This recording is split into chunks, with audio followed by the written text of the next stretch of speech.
By way of introduction, my name is John Hoddinott. I am the new chief editor of the Journal of African Economies.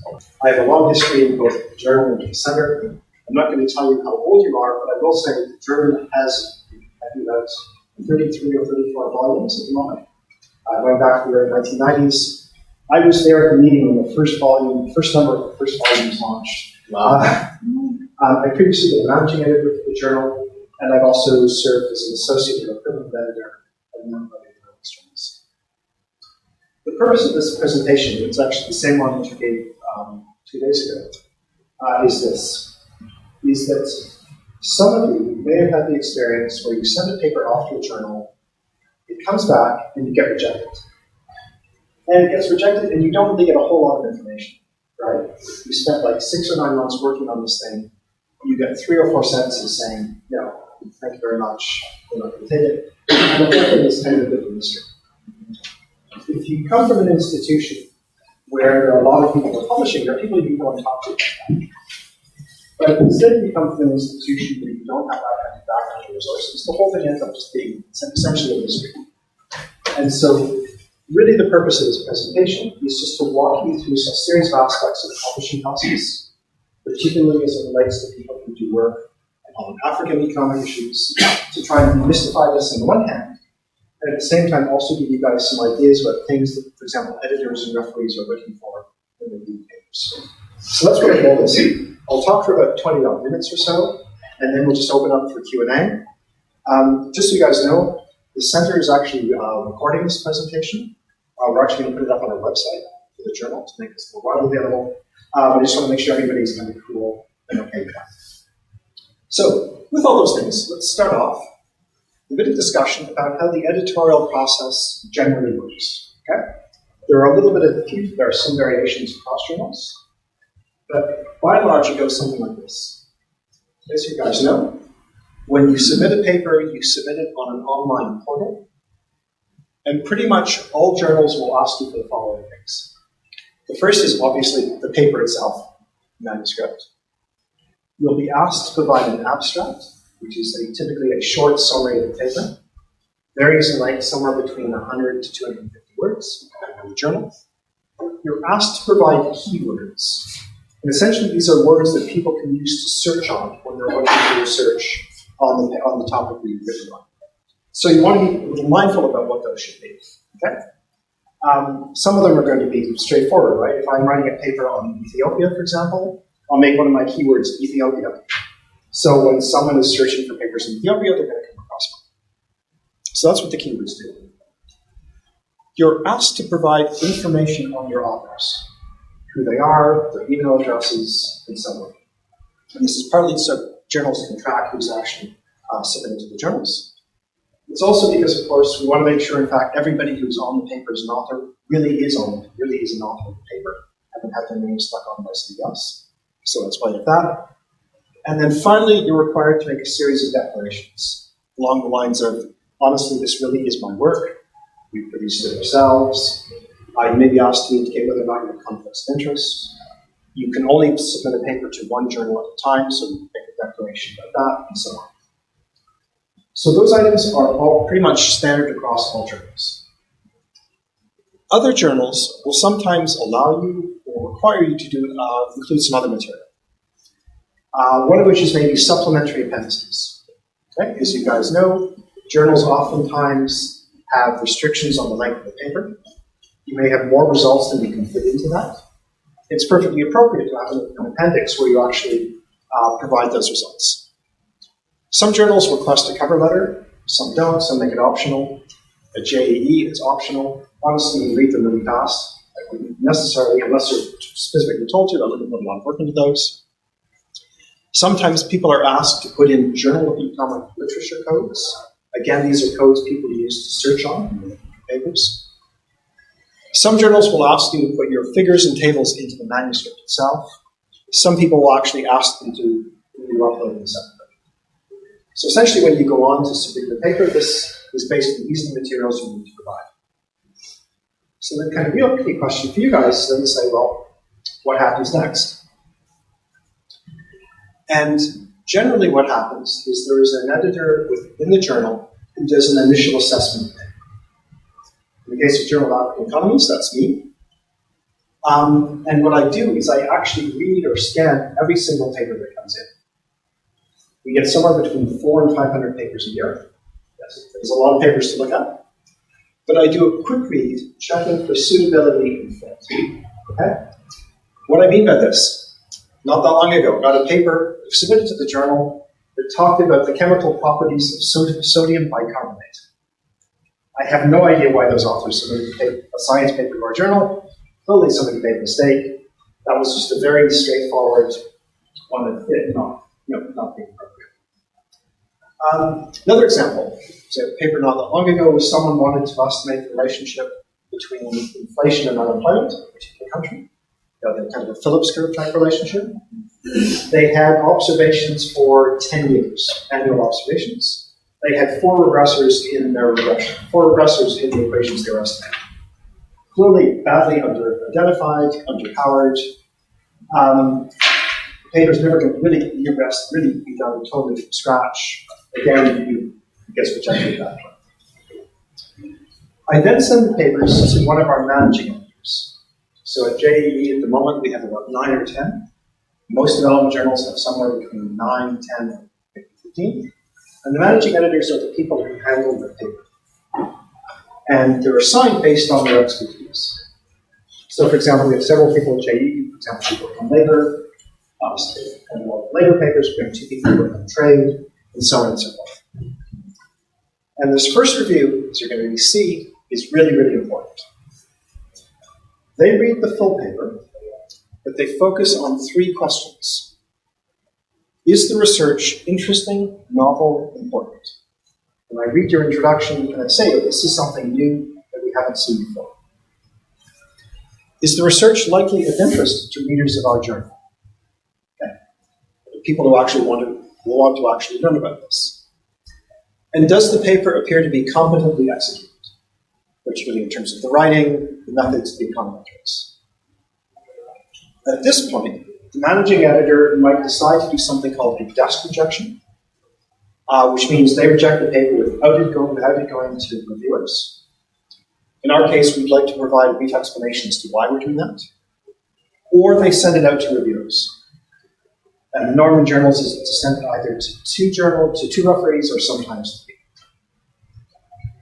It's important to note that median desk rejection rates are very, very high. Okay? Across all development economics journals, it's currently around 75%. In other words, 3 papers out of 4 that get submitted don't make it past the managing editor.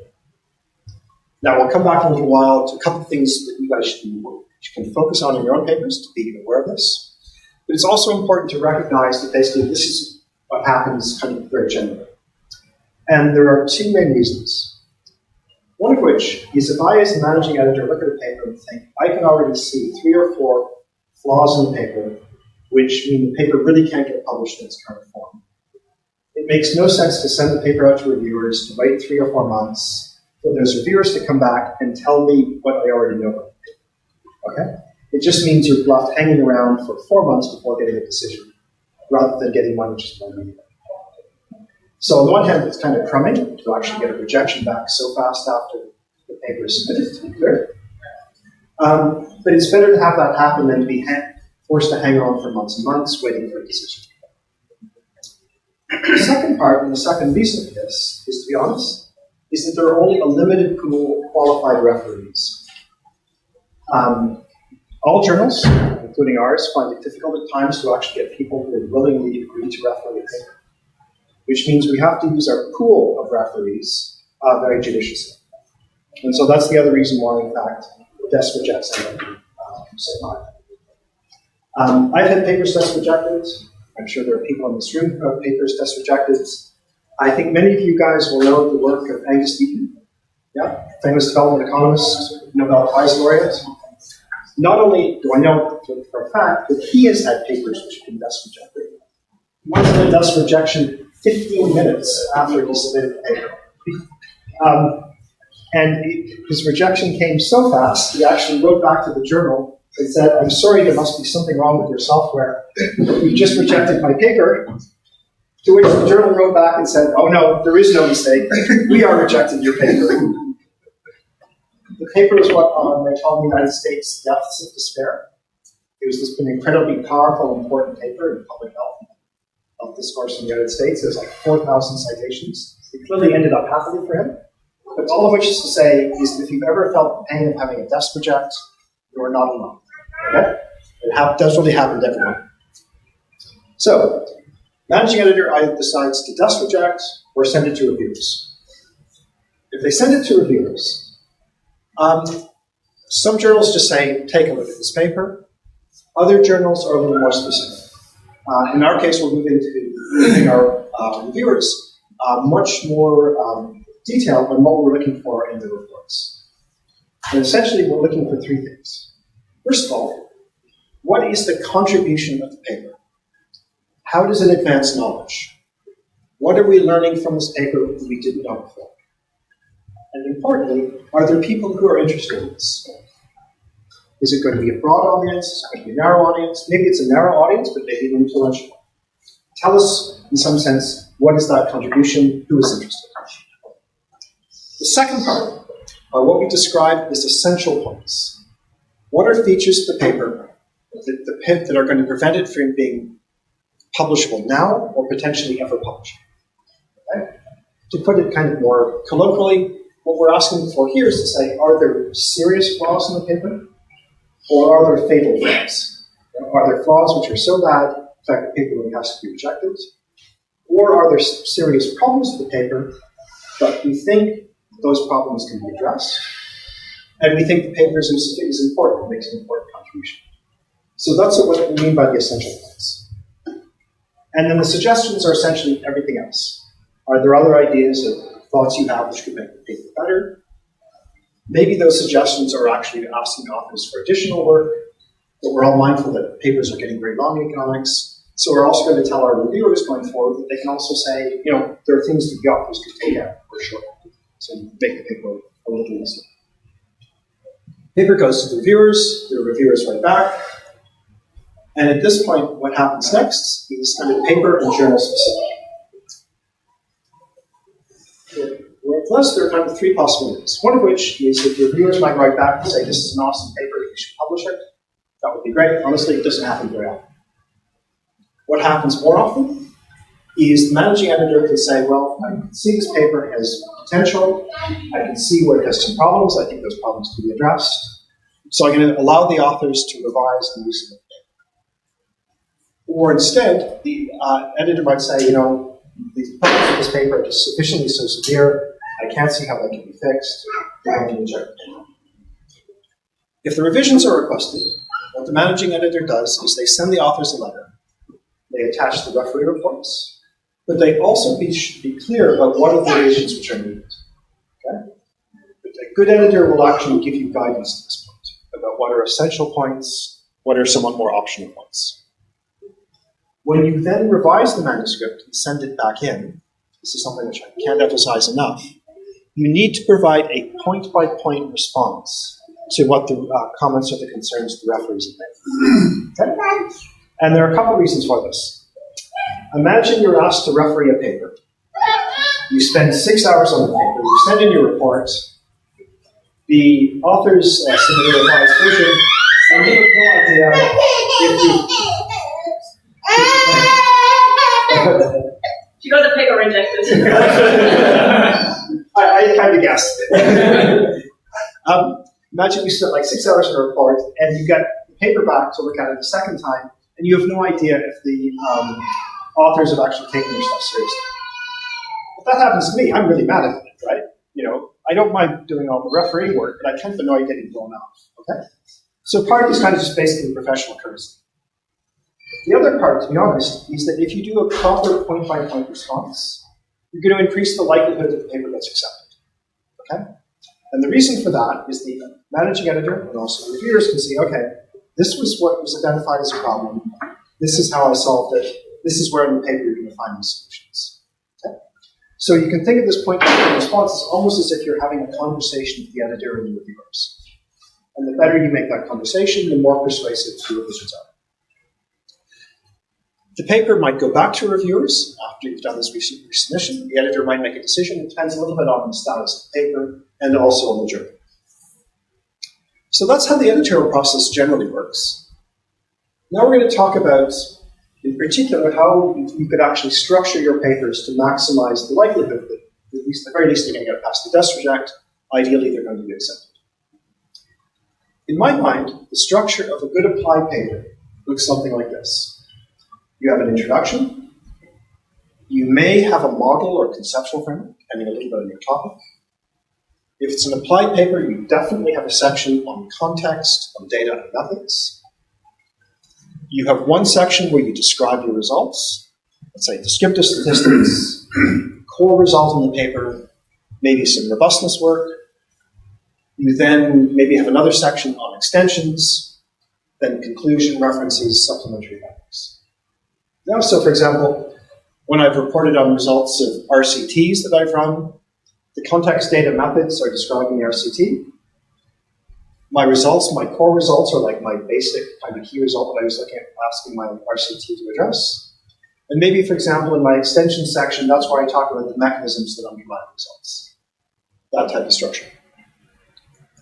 But what I want to emphasize, let me go back for a sec, within this, is to go back to my description of what the managing editors are doing when they're looking at papers, right? They too are getting model papers, they're reading them, but they're focusing in particular on whether or not this is a novel, interesting question. Have the authors been reasonably rigorous in terms of the methodology and results? So in other words, what it's telling you is it's really, really important to get the introduction right. It's really, really important to get this context data methods right. Obviously, you want to get the whole thing right. But if those things are unsatisfactory, when the managing editors are reading those, that's the sort of thing they're going to pick up on and increase the likelihood of the desk rejection. So let's just talk a little bit more about what we want to see in those sections. And the way in which I think about the introductions and how we or you all can write these is the following. Is think about an economic seminar you've gone to fairly recently, maybe think about some of the presentations that you guys have been hearing here at the conference. When people begin their presentations, they typically begin by saying, I'm going to tell you a story. There is this big issue that I think many other people perceive as really, really important. Here are some things we know about this issue already. But what we know isn't fully worked out. It's not convincing. Maybe people have done the best they can with the data they have. Maybe they've done this, but they've used older methods, and there are now new methods, and so on and so forth. So given that, I'm going to use the following tools, data, model, econometrics, to provide you with new information on this question or issue. And by doing so, I'm going to tell you that this is what we learned. So you guys think about that in terms of the way in which people structure their introductions to their seminar or their conference talks. Yeah? And convert that into a structure for your introduction. And it looks something like this. Motivate your paper with a description of the big issue that your paper addresses. What is the important question? What is known? What is not known? Say 1 to 2 paragraphs on that. Then clearly state what your research question is. Describe your empirical approach. Tell your readers what your key results are in 1 to 2 paragraphs. And then explain how your results are adding to the knowledge that we already have. Sometimes people also put things in about policy relevance or robustness checks, limitations that could go in the introduction or not. Sometimes people put a roadmap in, in section 2 we do this, section 3 we do that, and so on. Again, that's kind of more up to you. But these first 5 points are ones which I would emphasize for you guys to actually really try and follow in order to basically make your introductions as best you can. It takes a lot of time to get this right. You have to do it over. Oftentimes people do a draft, then they do some work on the paper, they go back to the introduction and so on.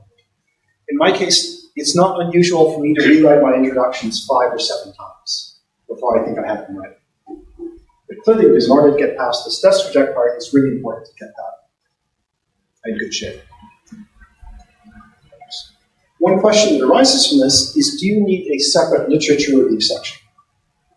And I think the answer increasingly, not only in development economics, but economics more generally, is the answer is no. To be clear, you need to know the literature, right? You need to know the literature because that's how you're going to be writing those first 2 paragraphs. You don't need an 8 or 10-page literature review in the paper itself. Okay?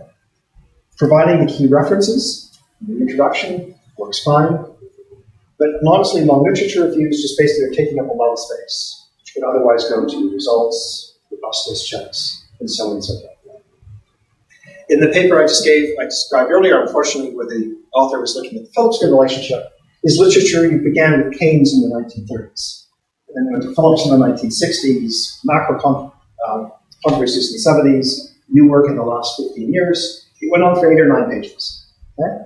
And to be honest, I felt really sorry for the author, right? Because they clearly had put a lot of effort into writing this. But honestly, it really wasn't adding anything to the paper that they couldn't put into the first 1 or 2 paragraphs. Yeah? So unless the journal is telling you specifically you need to do this, I would not do that. The next one I want to emphasize is your methods section. And here, I'll just walk through all the bullet points. First of all, tell us about the context in which you're doing the study. If you have done a series of surveys in Western Uganda, the first thing you want to do is tell your readers, where did we do the surveys in Western Uganda? Tell us a little bit about the place. Give us some context, okay? If it's a study about agricultural issues, tell us about what are the cropping patterns people have, what are the livelihoods people are drawing on, what are income or consumption or poverty levels like, okay? All of which allows your readers to get a picture in their mind of the place in which you've done this work. So that's what I mean by the context. Then explain your data. What are the sources? How did you obtain them? If you did a survey yourself or you're a part of a study doing a survey, you should say so. You should also explain how that survey is implemented. If you're downloading data from World Development Indicators from the World Bank, explain which indicators you used, how you access them, how you actually then use those data. Be clear on your outcome variables. Okay? Explain how it's defined. Explain how it's constructed. Do the same with your key covariates. How are you defining them? How are you constructing them? And then tell us what is the model that you are estimating. To be clear on this point, if you're using a standard econometric model, you just have to say so, okay? And maybe provide 1 or 2 references. If you're using, let's say, a Heckman 2-stage sample selection correction model, you don't have to rederive Heckman's results from whenever he wrote the paper a long time ago, right? You just say we're using this model. Be clear about how you construct your standard errors. This is particularly important if you're using microdata and the survey comes from a cluster design. That will be an important fact to understand standard errors. If you are using or feel you would need to provide specification tests, and for example, people who submit papers using time series data, this is often very important. Tell us what they are. But again, you don't have to derive what the actual test is. Just give the reference. All of which is to say is that when our managing editors and our referees are reading the paper, understanding your methods is really important. If you've done a really good job on the methods section, the results section by definition are going to be plausible and believable. Okay? If you don't, it becomes very difficult for us to work out whether or not you've got sort of real results or whether or not the results have come out in a way which is kind of messed up because the methods are either done correctly or they haven't been explained correctly. And then the final part of this is kind of a note about tables. Poorly laid out tables significantly detract from your paper, making reviewers and editors less receptive to your work. I was looking at a paper not that long ago. The paper said my key regressor is a variable which I'm going to call GRX3. I had really kind of no idea what GRX3 was. Every time I looked at the table, I saw GRX3. I had to flip back in the paper and find where GRX3 was defined, then went back to the table again. And by the time I did this 3 or 4 times in the space of 10 minutes, to be honest, I was getting really annoyed. Okay? Why couldn't the author just written out the name of the variable in the reduction? Okay? So think of this, turning around rather than talking about poor tables. Think instead about what makes for a good table. And a really good table in an applied paper is self-explanatory. In other words, without reading anything in your text, I could be able to understand everything you do just from the table itself. So, what does that mean? Well, first of all, report things like sample size, R-squared, other key regression diagnostics, which may vary depending on what type of estimator you're using. The table heading of the notes should make it clear what the output variable is, how it's been estimated. As I said earlier, use self-explanatory labels for your explanatory variables. Symbols, cryptic abbreviations just don't work. Choose sensible units for your variables. Okay?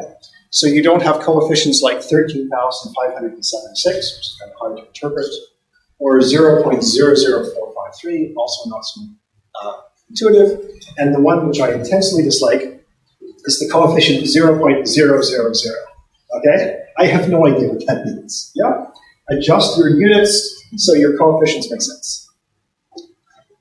I have a strong preference for people reporting standard errors. Okay? Standard errors give me a very quick, intuitive grasp of how precise your estimates are. Okay? It also allows me to make up my mind about what I think is an appropriate level of statistical significance. And finally, I would encourage you to include the mean of your dependent variable. Okay? So, for example, I'm looking at results on labor supply. I'm told the labor supply, I'm doing RCT, where I'm trying to encourage people to work more hours.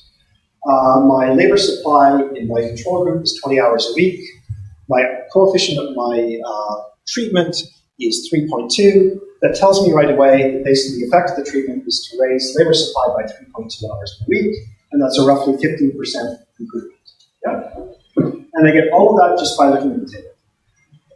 So that's why, in fact, having included an dependent variable is really helpful. A couple of other things to end on. Let's just talk about a little bit more about generally about the state of development economics journals and how this might influence in terms of your submission strategies. So, there are 10 main development economics journals. They're up on this slide. Across these 10, as of 2023, which is for last year for your data, across those 10 journals, there were something like 10,000 submissions. Acceptance rates vary across journals, as you can see on the right-hand side. The average across all of those 10 is about 8%. Okay? So take your pick. That is like 800 papers getting accepted per year. That sounded promising. It also means, at least on first submissions, that something like 9,200 are getting rejected. Okay? With variations across different journals. What this you then do is might say to yourself, well, looking at this table, how should or could that influence in terms of where I should or should not submit to journals? And here, what I would encourage you to do is the following. First of all, ask yourself, is the paper relevant to the aims of the journal? I've been the chief editor for a number of months at JEE. I've rejected 3 papers already that were papers written about manufacturing firms in China. For example, one was estimating like a calculus production function for like 200 Chinese enterprises somewhere in Western China. That honestly has nothing to do with African economies, okay? If the authors had actually read our guidelines correctly and looked at the aims of the journal, they would have known it was just going to be a poor fit. Okay? So that's what we mean about looking at what the journal says it's interested in and making sure your paper matches up. Okay? The second is to say, does the journal have a record of publishing papers in their area of interest? And this speaks to the point about audience. So, for example, you're writing a paper on macro issues, let's say in one of the CFA groups in West Africa. Yeah? You think you're submitting it to the Journal of Development Economics. There has been nothing ever published in Journal of Development Economics on that type of topic. Yeah? That's giving you a signal, in fact, this may be a poor fit for your paper. If, on the other hand, as you finish writing your paper and you look at your references and you say, you know what, I've cited 4 or 5 papers from JBE which were published in the last 5 or 6 years, that's giving you some information that the paper might actually be a good fit. The journal fully is interested in papers in that type of area. And so the last point on this is that oftentimes people worry about relative prestige of journals. There are a gazillion different ways in which this gets measured, many of which are somewhat unsatisfactory in one way or another. Honestly, if I were you guys, I would worry less about the prestige part and more about kind of the fit. Is this journal basically a journal where the editors are going to be interested in what we're doing, people are going to be interested in what we're writing? And I would use that significantly to guide where you actually submit things. Final point. What are things that are currently keeping at least some journal editors up at night? Okay? Well, there are, I think, 2 older issues and 1 newer one, which are worth mentioning. One of which is plagiarism, which at least in economics, development economics, has not proved to be a big issue, largely because our journal and most other journals basically have software that checks for plagiarism and papers get submitted. We do worry about replication. Again, there's some variations across journals and how they handle this. The important thing for you guys to bear in mind is when you submit your paper, is to go back and check all your code one more time, not really switch to make sure the code is actually generating results during the paper, and then heavily annotate your code. Okay? So in other words, if you're writing in R or you're writing in Stata, you're loading in your data, you may be doing creating some variables, and then you produce table 1. Okay? In your code, it should say, run this to produce table 1. Similarly, table 2, 3, the supplementary appendix material, and so on. So in other words, when the paper gets accepted, they ask you to upload the data you used, the files you used to generate results, you actually have all that information. Okay? The ways things stand right now varies a lot by journals. The journals of the American Economic Association are incredibly particular about what you have to submit for replication purposes. My most recent paper accepted in one of those journals. It took us 3 months to get the replication package right, and it made them happy. There are other journals that said it would be really nice if you made your data available for replication. We are somewhere in between that, because we ask people basically to submit those materials if the paper gets accepted. The final point, and one which I'm sure you guys are very familiar with right now, are issues around generative artificial intelligence and how that might affect paper preparation and publication. And to be clear on this issue, maybe the complicating factor which makes this a hard issue to address is generative artificial intelligence encompasses a very wide range of uses of AI. Okay? So, for example, if after you ever writing a paper, you put it to like a grammar checker, either in Word or in other commercial programs like Grammarly and others, to, let's say, check your grammar to maybe help you with it on the writing, technically that's AI, okay? Because it's using algorithms to actually generate the suggestions for improving the grammar and checking your spelling. As far as we're concerned, for example, at Journal of African Economies, that is totally fine. Okay? What is not fine is you using ChatGPT to write your introduction. Okay? The introduction really has to come from you. And so what we're moving towards, and I think a number of other journals are moving towards, is adding to the declarations that authors make when they submit the papers to clarify their use or not of these technologies. And as I say, where a lot of this seems to be landing is stuff around like improving grammar, spelling, sentence structure. That sounds to be, I think, generally okay. But that all comes in at the very end, actually after you've written the paper yourself. And so part of the declaration is to say, no, honestly, it was really us who actually wrote this paper, and not somebody's out there. So with that, I think I've been talking about 20-odd minutes. Why don't we just open it up for questions or thoughts people might have? Yeah, thank you, John. This is extremely interesting. I have a couple of questions. I don't know whether I can ask a couple of questions. But Let's start. So I think the first one is really, the important role of gatekeeping, right? And one thing I see nowadays is it's gatekeeping a question of the editor or a question of the reviewers, right? By that I mean, are reviewers allowed to make decisions on manuscripts such that the editor does not even care? In the sense that, you send a paper to a reviewer and the reviewer says, I don't think this is a good paper. And then the editor just tells you that the reviewers don't think it's a good paper. Without the editor taking a position, I think that is something I see a lot, and I keep asking myself, are reviewers now the new gatekeepers or the editors are gatekeepers? And then in some of the journals, editors actually spend some time going to the reviewers' comments and then telling you, this is what you can fix. I appreciate that a lot. This is what you should do. Yeah. This is what you should not do. But some reviewers, some editors are more carefree and they just take everything for gospel truth. So what is your opinion on that. The second comment is a bit related to the first. So one thing I always worry about is you submit your paper to a journal, and then it passes desk rejection, and then it goes for reviews, and then it comes back and it's rejected, and then the key comment is that it's a poor fit. Right? Again, it makes me worry what is really the gatekeeping of the editors. How does it bypass the editors and reviewers think it's not a good fit, and then the editors now support that indeed it's not a good fit. And then the third point, it's related to, I like your schema of kind of guiding reviewers on what to review in a paper. I like the point of contribution.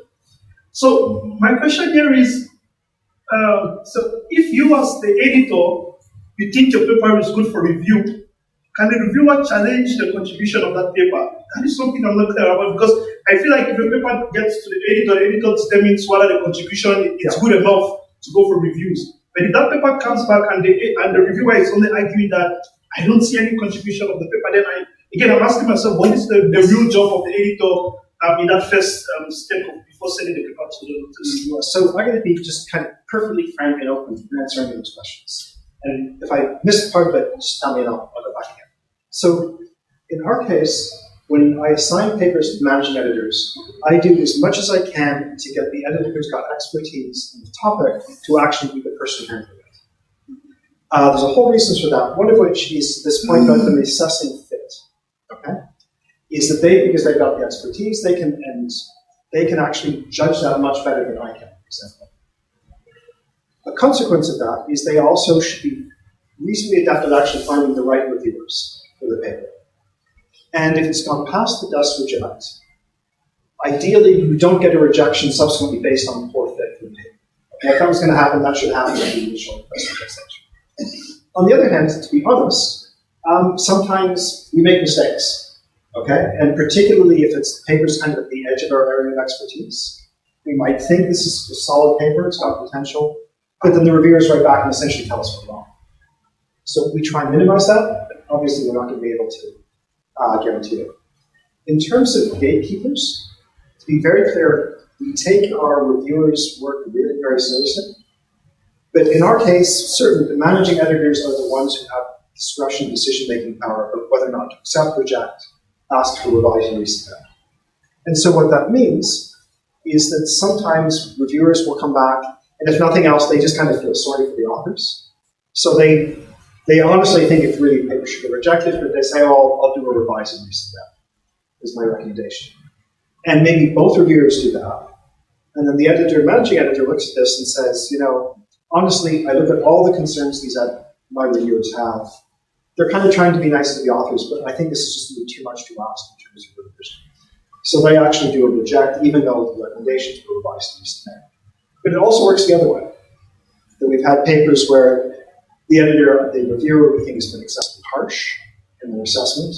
Sometimes, to be honest, the reviewers can be wrong.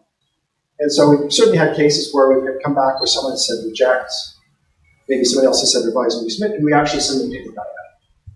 So the key part here is that we absolutely take the reviewer reports very seriously, but the reviewer reports are designed to guide the decision by the managing editor. So I think I got your first question, I think I got your second question, I'm not sure if I got the third one. So interestingly, you've covered the third one. So I was just looking at your schema of what you expect from reviewers, that they should give you comments about the contribution. Yeah. And because, again, I was asking that if that passes your eyes, then implicitly the contribution should be clear. I mean, you mentioned that sometimes you're not an expert. And then, and so, for example, what happens on that one is that I might have knowledge of a particular subject area, but honestly, my knowledge is 7 years old. So I think this paper's got a novel contribution. But the reviewer comes back and says, oh, in fact, there's all these other papers published more recently, which basically supersede that. Let's say, we try and get it right? We don't always. Yes, yeah. Questions? Yeah. Yeah, a couple of questions. Thank you, John. This was very insightful for me. I would like to ask you first about the reject or resubmit option in the Journal of African Economies. How do you see it? How often you use it? And what is the success rate? And the second one is regarding the case in which you get conflicting reports from reviewers. What is the most important factor in these cases for you to decide if you contact a certain reviewer, if you take into consideration the experience of the two reviewers or whatever? So on your first question, what is the likelihood of getting accepted if the paper goes out, gets past the desk, rejected? I knew somebody was going to ask this. I'm guessing on what the numbers are because I can't remember for certain off the top of my head. I think at the moment we accept about 6% of submissions, of all submissions. We desk reject about 75%. So kind of 6 divided by 25% is roughly 1 in 4 will get accepted. But that includes basically papers that go out for review. The recommendation is reject, not they revise and resubmit. No, So the 25% is probably the lower bound. But if you don't mind me to go on, the more important question is what happens, what do we do when we get conflicting reports from reviewers? And there is not one single thing we do. It's a combination of the following. One of which is we look at the quality of the reviews we have. The vast majority of our reviewers are conscientious. They do a good job on the reports. They do, we've done editorial work for a lot of other journals, and what we get from Journal of African Economies is often much better than what I've seen at other journals. But that's not always the case. So you might get basically a very good, thoughtful review that says one thing, and to be honest, a really crummy review that makes a different rejection. It comes to a different decision, different recommendation. And in that case, not surprisingly, we give a lot of weight to the good review. So that's the first part. The second part, if we have 2 really good reviews, they come with diametrically opposite conclusions. Either the managing editors consult with me, or we may bring in one of our associate editors. And essentially, in their case, we say, we're very transparent, we say this paper's come in, we've got conflicting reports, could you give us basically a third opinion to help us guide our decision? So that's how we handle that.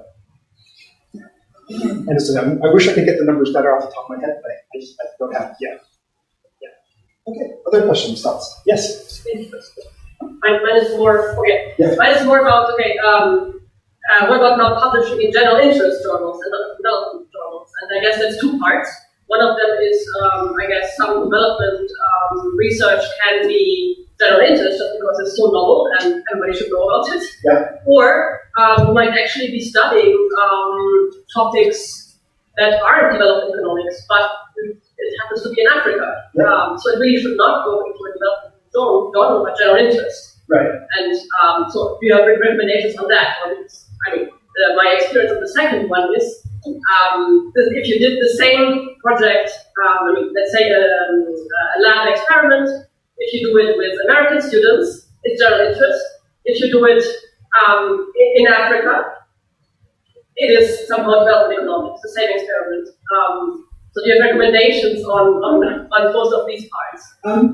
So I think this is the question, if you've got a paper, in some sense, particularly when you've got the first really, really good version, you're going to send it to journals the first time, where should you send it to? Do you send it directly to a development economics journal? Do you send it maybe to a journal which has a wider set of interests, like Economic Journal, Quarterly Journal of Economics, and the like? And to be honest here, I'll just kind of talk about my personal experience, which has been all over the place. I've had papers which I thought were really good, that sent to general interest journals, and they just got rejected anyway. And they ended up in a very good development economics journal. And I had 1 or 2 papers which honestly were very good, but we thought it was a long shot. We submitted it, and it went through incredibly smoothly. I think what I would say for you guys is a lot of it depends on kind of your realistic, clear-eyed assessment of what the paper really is about, what its contribution is. And also, to be honest, what is kind of the time frame over which you're working. Right? And so what I mean by that is if you've looked at a particular issue that economists have been curious about for a long time, but no one has ever been able to crack it, and you've done work, let's say, in Zambia, and in fact, you actually have really novel results on this that would be something to submit to a general economics. Right? On the other hand, if you're doing an RCT about improving learning in primary schools, there are gazillions of papers like that already. And unless it's truly, truly novel, the method of the intervention, that's unlikely to fly at that level. So a lot of it, in terms of your first question, or part of the answer to your question, is basically being really realistic about what your contribution to knowledge is, and where that might justify in terms of what types of journals you talk about. And then the second part is to recognize that basically submitting papers to journals and then getting rejected, and then resubmitting actually just takes a lot of time. And it might be for you is that you're working in a field which is moving very fast. So if you go down that process, basically someone else might publish in the meantime. That will give you in terms of getting results out. If you're doing something where you're coming up to promotion or tenure, that may also work against you. So I think my kind of key message here is, from time to time, it's a really good idea to shoot high, but it's also a useful idea as you're looking at your paper, is to think really carefully about what its contribution is, and use that notion of the contribution to guide what you say. Sorry, on the second part, how to convince reviewers that something done in Africa is not automatically development economics. So, basically, just because it's Africa, it doesn't have to. It could be behavioral economics. Yeah. And if it's not in the US, it will be behavioral economics. If it's not in Africa, it's development economics. Even though it is really not development economics, but a general behavioral issue. Yes. How to convince people that Africans are, people like everybody else? So I'm going to be very clear. I think some people, unfortunately, are just closed-minded about that and kind of stuck with that. I think the other part, though, is this is where the introduction is really important. Because that's really a place where you can convince somebody like that why this is an important issue, why the way you've done it is novel and important. So I think that's really professional, really addressing that. Yeah, so I have two questions. You highlighted that the rejection rates for top-rated journals are quite high, so 75% rejection. How is this fueling predatory journals? Because how do you think this is fueling the growth of predatory journals? Because when you reject, people can send it to predatory journals and get it published in 15 minutes. Yes. So how do we balance that? Is there a global standard for journals, or as you keep rejecting, there are other journals that are accepting those things? Yes. So how do we balance that dynamic? Then second, what kind of papers do you accept more? Are you tilted towards panel studies, or time series? Okay, I can sort of answer those. So the first one is this question of the issue of predatory journals. I think, is everybody here familiar with what these are? Yeah? The ones, essentially, they often require a payment for publishing. They claim to be peer-reviewed, but they're really not. And they'll do things, and when I got a solicitation for one not that long ago that said, publish in our peer-reviewed journal, we promise a turnaround acceptance within 24 hours, which is telling me something already. It's a $200 submission fee, but we have a special right now, so for $250 you could get 2 papers in at the same time, okay? Honestly, it is difficult to understate my dislike of these journals, okay? Because they really are predatory in the sense of saying, pay me money and you can put a line on your CV for a published paper. I would strongly encourage you guys to avoid those as much as you can, in the sense that they really don't actually add credibility to your CV, okay? Unless, and I'm going to do a caveat in a sec, but also they're papers that people just generally don't cite, very rarely cite. So in terms of you reaching people with your knowledge and ideas, which is something that as researchers we want to do, it's not going to work out well that way either. If you're uncertain about a journal, there are a number of places online where you can actually look up, list of predatory journals, and I would encourage you to do that. I'd also recognize that some of you may be stuck in places where you have, let's say, a department head who honestly is not terribly switched on about these types of issues. Essentially, it says to you, get a paper published anywhere, if you want to get promotion or a pay rise or something like that. And honestly, in that, I'm really sorry that some of you get stuck in that situation. The more you can resist it, the better. It's something, it's going to be painful in the short term, but they're not going to generally help you very much in the long term.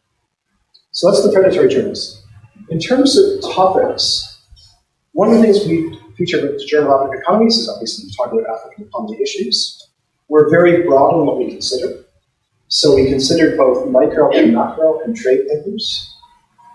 Within micro, they can be RCTs, they can be panel studies, they can be even interesting cross-sectional studies if the study is done really well.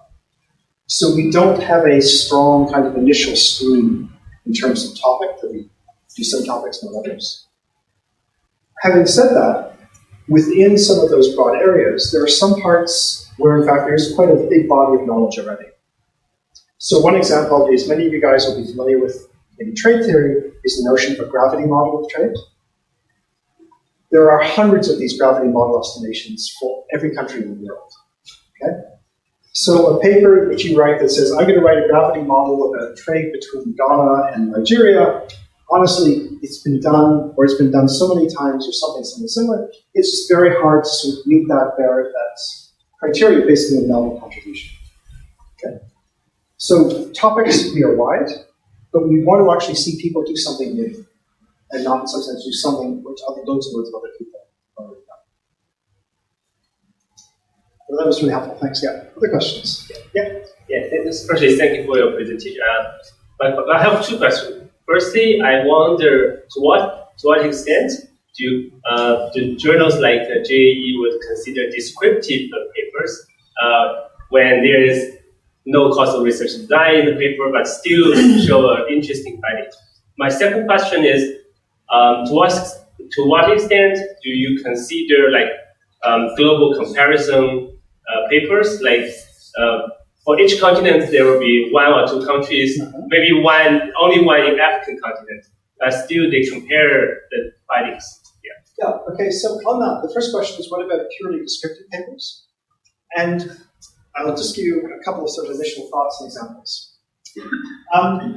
I'm willing to bet that there's almost no one in this room who smokes cigarettes. I'm not going to do a poll or anything like that for people on the spot, but I'm willing to believe the vast majority who don't smoke, and you don't smoke because you believe their cigarettes are unhealthy, right? They're going to give you lung cancer. The basis of our belief on that is a paper published in the mid-1950s, a non-randomized, non-RCT study, where the core result essentially is a series of histograms, looking at the dose response between people smoking and the likelihood of dying. That has been an incredibly powerful paper in terms of public health globally. It is the ultimate descriptive paper with the most rudimentary statistics. Yeah? Second example, some of you guys may have come across a 19th century doctor, epidemiologist named John Snow. He was the guy who found the link, the first person to basically think through the potential link between contaminated water and cholera. You go back and look at his book, and he doesn't even have a histogram. He has a table, okay, that makes this comparison, but then you read the rest of the passage, and then you work out why he makes that a compelling table, why it's so powerful. So the first point of this is to say is that descriptive papers can actually be incredibly informative. Okay? You wouldn't reject a paper solely because it was descriptive. On the other hand, you sort of mentioned this also in the question, the bar for these things is actually really high. Yeah? That a paper that just says, we did this survey, and I'm going to tell you what the characteristics of 200 farmers are, that's not a sufficient novel contribution to actually justify publication. Okay? So to summarize the first part, certainly, I would certainly consider a descriptive paper, but my bar for accepting is really, really high. Okay? The second part, in terms of comparative studies, this one I think is one, to be fair, at least in our journal, we struggle with. We've certainly had papers where people said, I'm going to look at 6 countries in South Asia and Senegal, okay?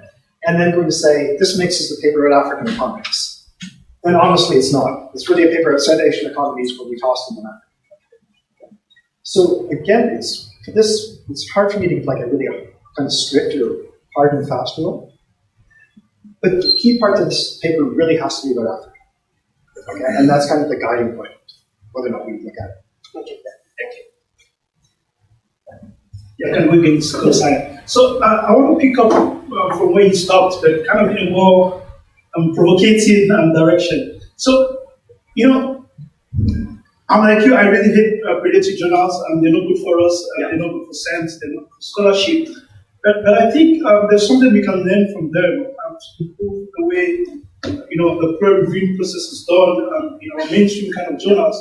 Why am I saying that? Because I think as editors, you have an incentive, to to react back to our papers. Yeah. But as reviewers, we have no incentive, right? And we are the reviewers. Yeah. We are the authors and we're the reviewers. Yeah. And sometimes, when I review papers, I get nothing from it, but I always feel strange, now with this modern tracking systems, where you submit a paper, and then you can see that it's going for review, and you can see that it's back from review, and then it stays with the editor for 3 months. Yeah. Don't you think that is something as editors you could do better? I'm not talking about you. I don't mind you talking about that. I'm just putting the thought. Generally, I think as editors could do better, because sometimes the papers don't even stay with reviewers. They are bad, but editors just sit on the papers, and they frustrate authors. These authors are job market candidates that have to go to the job market.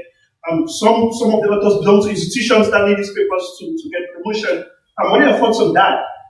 My second question is more contextual now to the JAE. What is your strategic direction? Do you have like a strategic direction? I know you're new. Do you have like a direction apart from, I understand you want to improve on the effectiveness and efficiency in the review process. But I'm asking because I think somebody asked what kind of papers you publish. Like, do you have a strategic direction where you want to focus on this big mainstream issue in Africa, maybe agriculture, maybe health, or that is something you never consider? So I can answer both of those. I think on the first point, your remarks are very well taken. I think many journal editors are acutely aware of the issues you're describing. It's the solving it which is really hard. It is one of the reasons why the desk rejection rates are now much higher than they were in the past. Because it's this kind of sense is that, honestly, if we don't think the paper's going to fly, we should just simply tell you now. It is genuinely very hard to get reviewers for papers. And this is where a lot of the slowdown takes place. There are people who will ask or write to and say, would you be willing to review this paper? And they simply never reply. And then we follow up, and then eventually we try and find somebody else. One of my colleagues has a paper now where she's had 7 people turn her down as possible reviewers for the paper. And then once they get the paper, typically people are asked to submit the reports somewhere between a month and 2 months, although oftentimes that spreads to 3. But then you have to chase up people who just forget about that. They bail, maybe something happens, but they can't go through the paper after all, and that just strings things out further. At least at JE, what we're trying to do is we're trying to do a better job of tracking those processes and intervening a little faster. We're also going to make greater use of our associate editors to come in and provide reports if somebody lets us down. I've told our managing editors that if they get one really good report, and it's very clear on what the report suggests which happened in the papers, they can make a decision based on that, waiting for a second. But to be very clear, the problem you're describing is one which is clearly a problem across economics. Is this really, really long process between papers going out to reviewers and the big editorial decisions. The fundamental problem is that there's just a shortage of good qualified reviewers. And so people are trying to make changes where they can, but honestly where they are at the margin. Some of these things are at the margin, but maybe the margins will add up. In terms of our strategic direction, if I was to describe this, we've never actually written this down, so I'm kind of making this up, I would say the strategic mission of the journal is being 2 things. One of which is to publish very good work on African economic issues. Okay? African issues defined in a very broad way. Okay? We are one of the few journals, for example, that still publishes paper on macro topics. A lot of the other development journals actually do very little with that now. The second part is we want to create a venue where African scholars feel comfortable submitting their papers. Yeah? We hold them to the same standard as everyone else, because that's just the right thing to do. But we're very conscious that we have people coming from environments where they don't necessarily have a lot of resources and support. So even, for example, as much as they can, I get my managing editors, when they're just rejecting papers, to actually give a number of suggestions. So it might be a slide I did one a couple of days ago, where it's clear the paper's never going to fly, but I basically wrote to the author and said, can't take a paper, and here are 5 things you could think about doing and see who buys this in the future. So there's kind of dual focus. African economy, issues on African economics generally, a venue for African scholars to submit and get good feedback. Those are, I think, are overarching aims, and I think we're probably going to stick with those. Yeah. Sorry, I want to take you back to his question. Yeah. He talked about on the one side causality and on the other like descriptive. Yes. The papers in the middle, Yeah. you're interested in causality, but you can find a good instrument. You do a couple of the composition you're still describing. Where does that fit? I think this is where can you do as good a job as possible to convince me that this is a causal relationship. Yeah. In terms of, for example, if you're using an instrumental variable strategy, do you have plausible instruments? Okay. Are there reasons why we should believe, in fact, the instruments work the way they do? Because you know, with LID strategies, there's a series of specification tests you can do. Are you passing those tests? We definitely publish those types of papers, but again, the bar is high. You really have to do a good job of convincing the causality. Do you have a sense of who reads the paper? Jordan. It's going to sound strange. Can you be a bit more specific? It's broad on purpose because whenever we see those tables, we always see them from the perspective of people submitting. Yeah. So it seems like the end goal is to be published, but the end goal is to be read. Yeah. So is it policymakers? Is it people who live in Africa? Is it people from all over the world? So I can answer at least, I can't give you a perfect answer, but I can give you a partial answer. We have a series of agreements with Oxford University Press to ensure the dissemination of the Journal of African Economies within African universities. And that becomes an important part of the leadership. The second part is we do track citation metrics about not necessarily who's reading, but how much papers are being read. And like many journals, what we find is really kind of, so I'm saying almost like a plus-scientific distribution. Basically, there's a lot of papers that don't get very much citations, and then a few papers that get huge numbers. And that's what we observe in our journal, and that's not atypical of journalism in general. This might be a slightly ignorant question, but to what extent is the editor's decision on the fit to kind of read other papers that the journal is already published? Like, do they try to go for a good mix? Are you disadvantaged in sending something that's lots of people already read? So it's more, let's say, to be honest, it can go one of two ways, right? One of which is there's a paper clearly where there's a lot of interest. 2 or 3 people put a paper in, you put a paper in on a similar topic, and we think, oh, this is great. This is adding to an area where we think, people are really interested in right now. Yeah. On the other hand, and this is where my gravity trade model comes in. Yeah. Is there have been loads and loads of papers where people estimate gravity models for trade. You say, I'm doing it for one more country. Yeah. And in that case, it's going to work against it. It's not clear how novel the contribution is over what we already have. Maybe I can ask another. So I just wondering, as the chief editor, is there any research questions, specific research question topics you're eager to have in your journal? However, there is no one just submitted or to the journal. So I can be very clear that we look at all papers. Okay. In terms of my sort of, if I was to just off the top of my head, pick up a couple of things, okay, and they would follow.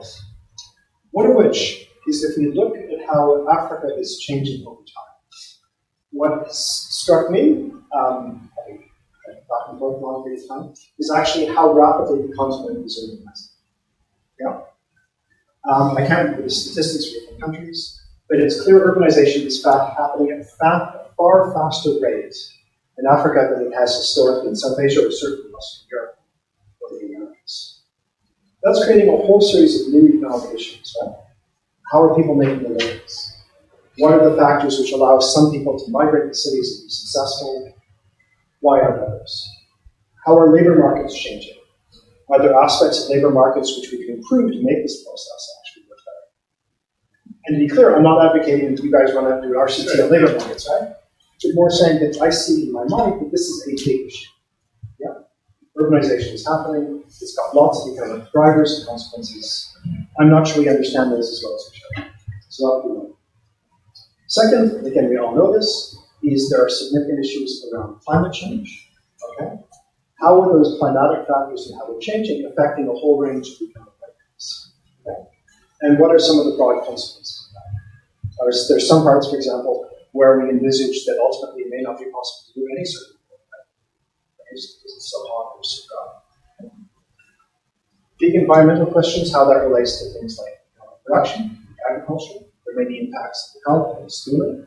Those are also like perceived with areas. But again, within these, the other topics, it's also the case that people are already starting to work on these things, right? So, for example, if you work on the area of education or learning, there are a lot of people writing papers where they basically get loads and loads of information, schooling outcomes. They get loads and loads of information on climate, temperature shocks. It takes a while to stick the two together and run some regressions. So I see that then general topics being really big important one. But to recognize that people are already starting to do a lot of work. Yeah, thank you. Good. Anything else? Well, just to then end by saying, we did this session as an experiment. We had no idea whether or not it was going to work out. Thank you all for your questions. They've been really helpful, and I hope you guys have found this session helpful. Thanks.